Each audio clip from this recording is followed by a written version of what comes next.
أعوذ بالله من الشيطان الرجيم. بسم الله الرحمن الرحيم. الرحمن علم القرآن خلق الإنسان علمه البيان. الشمس والقمر بحسبان والنجم والشجر يسجدان والسماء رفعها ووضع الميزان ألا تطغوا في الميزان وأقيموا الوزن بالقسط ولا تخسروا الميزان والأرض وضعها للأنام فيها فاكهة والنخل ذات الأكمام والحب ذو العصف والريحان فبأي آلاء ربكما تكذبان. خلق الإنسان من صلصال كالفخار وخلق الجان من مارج من نار فبأي آلاء ربكما تكذبان.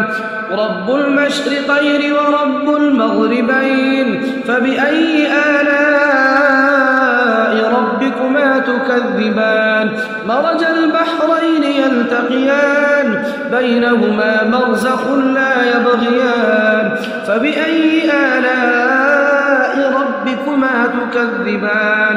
يخرج منهما اللؤلؤ والمرجان فبأي آلاء ربكما تكذبان. وله الجوار المنشآت في البحر كالأعلام فبأي آلاء ربكما تكذبان.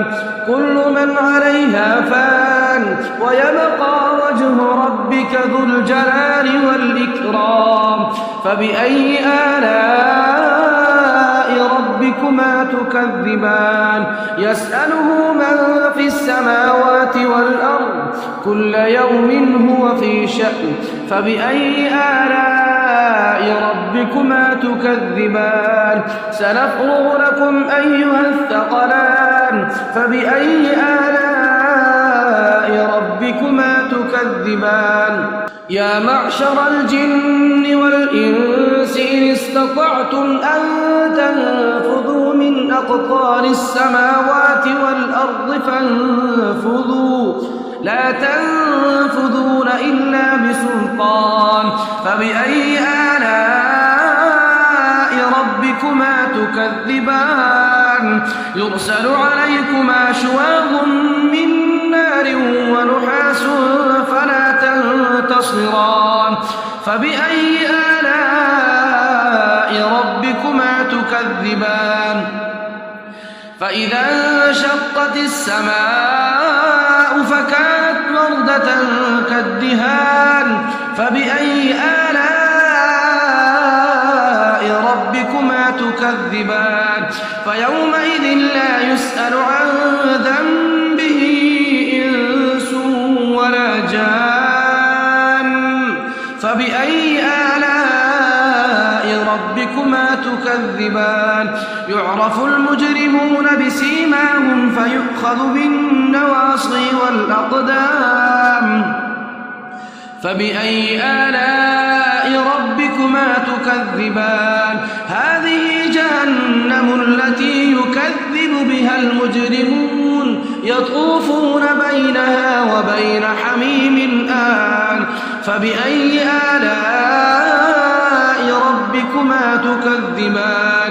ولمن خاف مقام ربه جنتان فبأي آلاء ربكما تكذبان. ذواتا أفنان فبأي آلاء ربكما تكذبان. فيهما عينان تجريان فبأي آلاء ربكما تكذبان. فيهما من كل فاكهة زوجان فبأي آلاء ربكما تكذبان. متكئين على فرش بطائنها من استبرق وجنى الجنتين دان فبأي آلاء تكذبان فيهن قاصرات الطرف لم يطمثهن إنس قبلهم ولا جان فبأي آلاء ربكما تكذبان كأنهن الياقوت والمرجان فبأي آلاء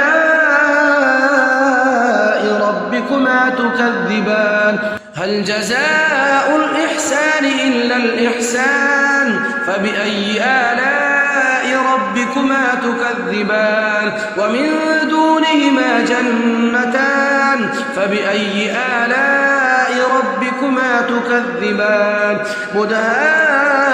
مدهامتان فبأي آلاء ربكما تكذبان فيهما عينان نضاختان فبأي آلاء ربكما تكذبان فيهما فاكهة ونخل ورمان فبأي آلاء ربكما تكذبان فيهن خيرات حسان فبأي آلاء ربكما تكذبان حور مقصورات في الخيام فبأي آلاء ربكما تكذبان لم يطمثهن إنس قبلهم ولا جان فبأي آلاء ربكما تكذبان متكئين على رفرف خضر وعبقري حسان فبأي آلاء ربكما تكذبان تبارك اسم ربك ذي الجلال والإكرام